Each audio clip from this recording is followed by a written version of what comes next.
And the HCSR here. I'm going to start sticking these field reports into the Series Grower feed during the growing season to give you some real-time reports from our extension specialists in New England, New York, and the Mid-Atlantic states. Look for links to resources from extension educators in your region and pay close attention to where some of these reports are coming from because we will be covering a wide region. Reach out if you need help connecting with your local extension specialist wherever you are. We'll get you hooked up. All right. Top line reports for July 8th, 2026. As we are entering into sweet corn season here in the Northeast, check out your local corn earworm numbers for risk of infestation in sweet corn. Most states have some kind of resource for you. We have been hearing reports of fall armyworm larvae in New Hampshire, and western bean cutworm is also being reported in New Hampshire and New York. Western bean cutworm, it's kind of a new one, and it sounds like we are not currently concerned about this in commercial operations as it is incidentally managed by sprays targeting other pests. But the larvae of these species are more gregarious than corn earworm larvae. So instead of opening up an ear of corn to the shock and horror of one worm, you may find multiple caterpillars inhabiting an ear of corn. So reach out if you're seeing this, particularly if you are growing unsprayed sweet corn. Squash vine borer numbers are high and increasing in New Hampshire and Massachusetts, and we expect to see larvae soon, or at the very least, we expect to see signs of larval feeding soon, which could be wilting plants first, with sawdust-looking frass or bug poop coming out of the holes at the base of the vine. We're still seeing cucumber beetles and squash bugs active in these squash and cucumber crops. The Mid-Atlantic has probably already seen squash bug nymphs hatching from egg masses, but we are just starting to see those nymphs up here in New Hampshire. They are the most susceptible life phase of that squash bug, so now might be the time to think about an insecticidal soap or a growth regulator if squash bug is your key pest in cucurbitate. We're seeing Colorado potato beetle progress through its life stages in potato and eggplant, and we're hearing a few reports of tomato diseases. I'm including a resource from NC State on how to identify alternaria infections, also known as early blight. You should know that lesions first develop on lower leaves as small brown-black spots that can expand to about a quarter to a half inch in diameter with characteristic concentric rings in the darkened areas. Early blight symptoms are similar to those caused by septorial leaf spot and gray leaf spot in that they are small lesions on lower leaves. Getting proper ID might not matter if you're planning on just using cultural controls that are beneficial to reducing any fungal disease pressure. However, identifying the causal agent will be important if you would like to select resistant varieties next year, because those varieties will vary on their resistance or susceptibility to different fungal diseases. If you are planning on using fungicides to manage these diseases, it will be important to distinguish fungal diseases from bacterial diseases like bacterial leaf spot, because a fungicide might not be appropriate for a bacterial disease.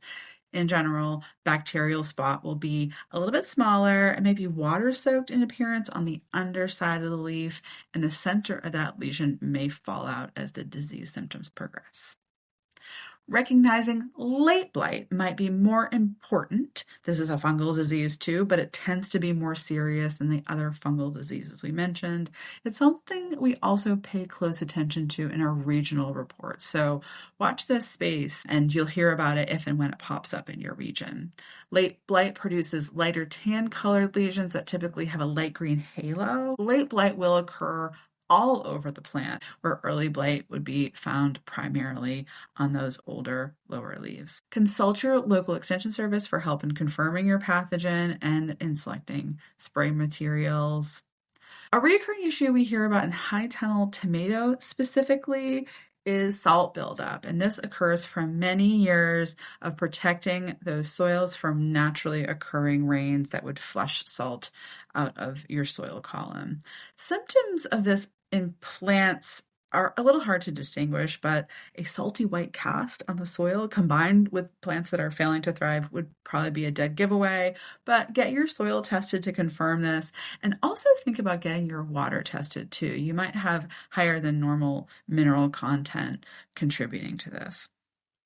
Experts recommend that growers time heavy irrigation bouts that are intended to leach these salts out of your soil column with bed flips between seasons rather than mid-season, so you are not washing away nutrients when your plants need them most. We're hearing reports across the region of a mysterious garlic disease characterized by reddish discolorations on stems or scapes, and the rapid disintegration of the wrapper leaves, which leaves the garlic cloves exposed and makes the bulbs difficult to harvest.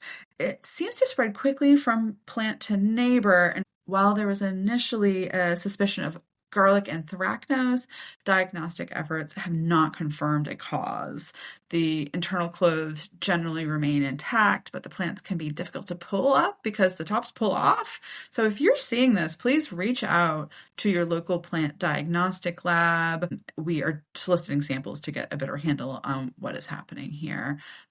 I'm also putting in a resource in the show notes from Angela Medeiros from UMass Extension Plant Diagnostic Lab about bulb mite in garlic, because they're bound to come up in the conversation. So here's a quote from her fact sheet. They can damage garlic in the field, but are particularly troublesome in storage. Their feeding can cause desiccation and creates wounds that provide an ingress for soft rot bacteria and pathogenic fungi, such as Fusarium and Penicillium. In addition, dry bulb mites can transmit garlic alexiviruses. In this fact sheet, she has also provided some suggested methods for treating garlic bulbs that are later used as seed in the following year in case you suspect an infestation.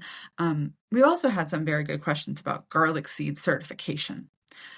While there is no official garlic seed certification in the region, whenever we say start with clean garlic seed, we're kind of just having a handshake agreement between you and your garlic seed supplier. Keep in mind that formal certification requires state-level field and storage inspection, which is currently unavailable for garlic due to a lot of things. But the University of Maine provides laboratory testing services for garlic diseases, as well as garlic bloat nematode, which kind of acts like a disease, white rot, and botrytis neck and bulb rots. So these are the big ones that we're the most concerned about. Their garlic seed testing is an additional service that they provide outside of their general testing.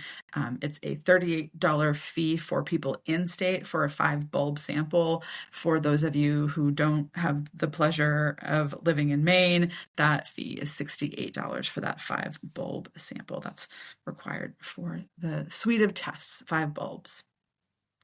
All right, that's it for today, but please reach out if you have any other questions or suggestions for what you'd like to hear more about, and thank you for listening.